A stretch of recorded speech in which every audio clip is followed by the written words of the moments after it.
विधानसभा चुनाव नवंबर में है और तमाम तरीका का प्रतिक्रियाएं हमेशा से आती रहती है।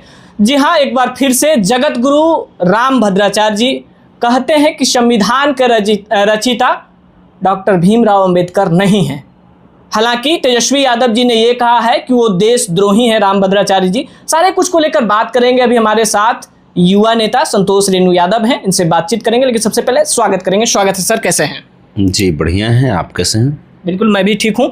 लेकिन अभी एक बयान बहुत तेजी से वायरल हो रहा है जिसमें रामभद्राचार्य जी कहते हुए नजर आ रहे हैं कि संविधान के रचयिता डॉक्टर भीमराव अंबेडकर नहीं है। देखिए, इस तरह के बात जो लोग बोलते हैं वो दिमाग से पैदल हैं। और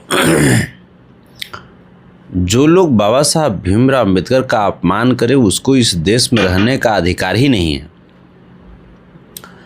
और रही बात, एक चीज़ हमको बहुत आश्चर्य लगता है कि आप लोग जगत गुरु कैसे कह देते हैं, कैसे कहते हैं? अपने भी सोचिए ना। जगत गुरु का उपाधि दिया गया है इसलिए हम लोग कहते हैं। देखिए, उपाधि तो चोर गुरु भी लिखा सकता है, जो लिख दीजिएगा उपाधि हो जाएगा। डकैत गुरु भी लिखा सकता है। जगत गुरु जो हैं वो विष्णु हैं, श्री कृष्ण हैं, श्री राम हैं, यही ना है। 16 कोटि के गुणों के साथ में श्री कृष्ण अवतरित हुए और 14 कोटि के गुणों के साथ में श्री राम अवतरित हुए। और ये दोनों के दोनों विष्णु के अंग हैं। तो और रही बात, हमरा से बेहतर कौन जानेगा भाई? हम श्री कृष्ण जी के खानदान हैं, तो हमरा से बेहतर कौन जानेगा कि जगत गुरु कौन है? जगत गुरु आप प्रेमानंद महाराज जी को कह सकते हैं। लेकिन प्रेमानंद जी महाराज को तो संस्कृत ही नहीं आते हैं। ये रामभद्राचार्य जी का कहना है कि संस्कृत का एक शब्द भी नहीं आता है, वो हमारा बेटा है। देखिए, इनका दिमाग अभी बुढ़ारी में गड़बड़ा गया है। ये बेचारा जन्ने के तन्ने इनका इलाज नहीं लोग करा रहा है ना, टेंशन में कह रहे हैं इसे। ये भाजपा के नौवा डुबा देंगे, बता दे रहा आपको। भाजपा के इस साइलेंटली प्रवक्ता हैं, आध्यात्मिक प्रवक्ता हैं भाजपा के। लेकिन हिंदू राष्ट्र बनाने की बात करते हैं, हिंदू राष्ट्र के लिए लड़ते हैं, ये भाजपा के प्रवक्ता कैसे हो जाते हैं? नहीं, आपको बताइए ना, देश संविधान से न चलेगा? बिल्कुल हैं।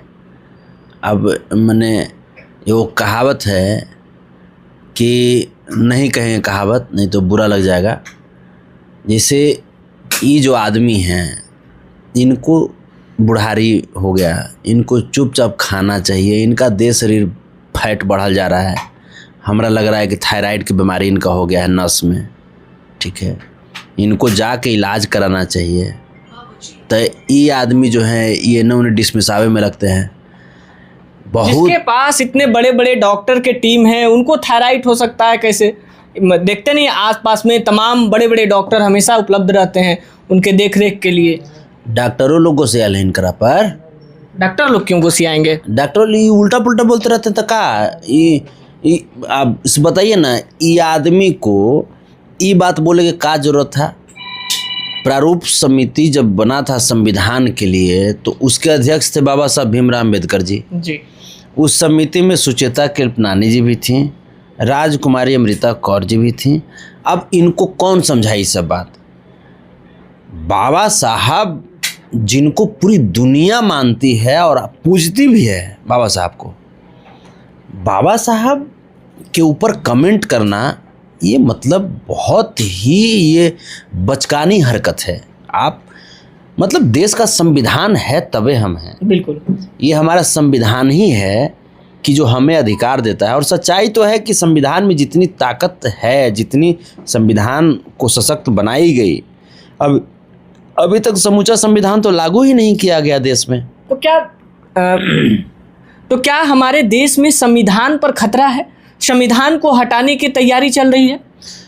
या इस तरह के बात जब भाजपा के लोग जब बोलेंगे तो भाई सोचा तो सकता है, जा सकता है। ये बहुत गलत चीज़ है। आप बताइए, ये जो रामभद्राचार्य जी हैं, रामभद्राचार्य जी इतनी वाहियात बातें बोल कैसे देते हैं? ये जिस मनु स्मृति की बात कर रहे थे, उस मनु स्मृति में हमने भी पढ़ा, जिसको बाबा साहब भीमराव अम्बेडकर ने जलाने का काम किया और पुण्य का काम किया जला करके। उस मनु स्मृति में महिलाओं के लिए कितनी दुर्दशा लिखी गई थी, महिलाओं के साथ कैसी अनैतिक व्यवहार लिखी गई थी, ये छिपा हुआ नहीं है। जब आप पढ़िएगा तो आपका खून खोल जाएगा। उस मनु स्मृति में जो हिंदुस्तान के जो असली लोग हैं, जो जंगल में रहते हैं, पहाड़ पे रहते हैं, जो गाय भैंस चराते हैं, जो बिल्कुल मिट्टी से जुड़े हुए लोग हैं, उन लोगों को कितना नीचा दिखाया गया उस मनु स्मृति में। और उन लोगों के ऊपर शासन और शोषण करने की बात लिखी गई है। तो ये जो चीज़ें हैं बहुत गलत चीज़ें हैं। ये रामभद्राचार्य मैंने बहुत गलत बोले हैं।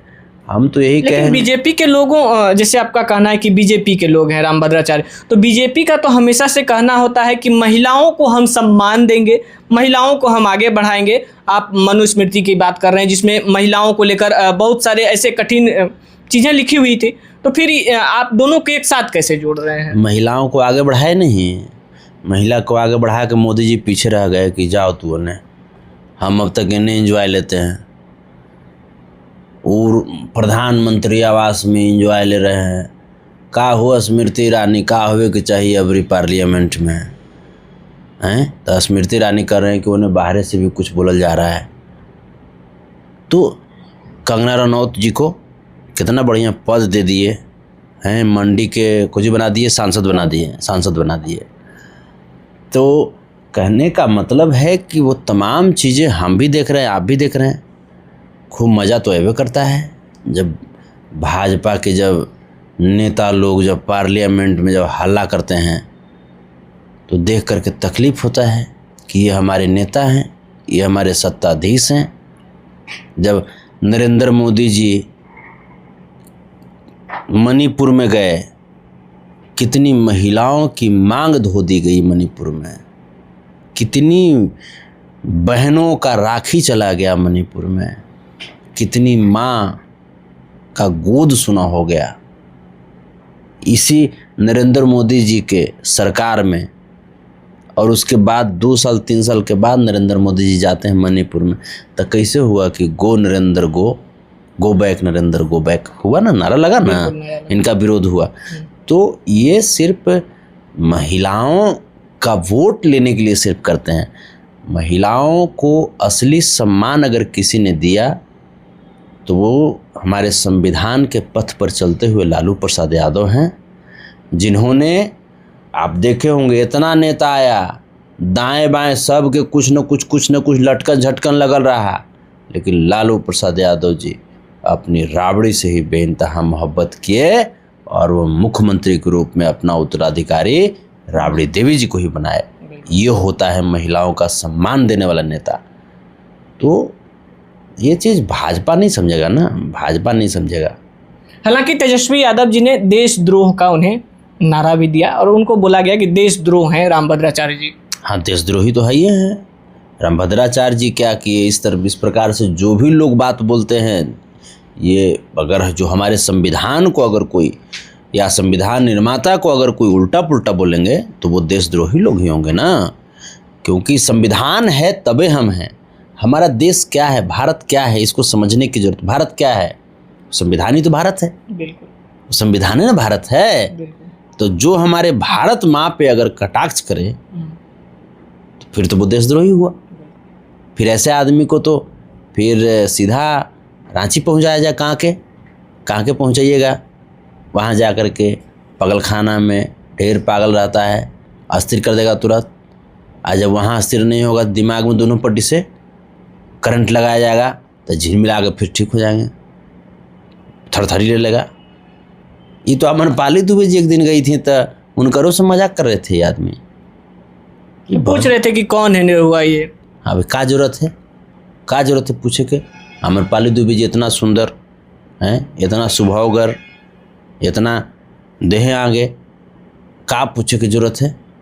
हम लोग अमरपाली जी को देखते हैं तो मियाज खुश हो जाता है। ये काहे खुश हो रहे थे भाई बिना देख ले? मतलब एहसास करते हैं। अमरपाली जी जो सेंठवा लगाए गई होंगी ना, उस सेंठवा सूंघ के आदमी अंदर अंदर उत्साहित हो गए होंगे। हम जानते ना हैं, हम ढेर जानते हैं आदमी को, बहुत गड़बड़ आदमी है। चलिए, बहुत बहुत धन्यवाद अपना कीमती समय दिए। बाकी आपका क्या प्रतिक्रिया है संविधान को लेकर, जिस प्रकार से संविधान के ऊपर कटाक्ष किया गया है उसको लेकर आपका क्या प्रतिक्रिया है, अपना राय कमेंट बॉक्स में जरूर दीजिएगा। फिर मिलते हैं एक और अपडेट के साथ, तब तक के लिए जय हिंद, जय बिहार।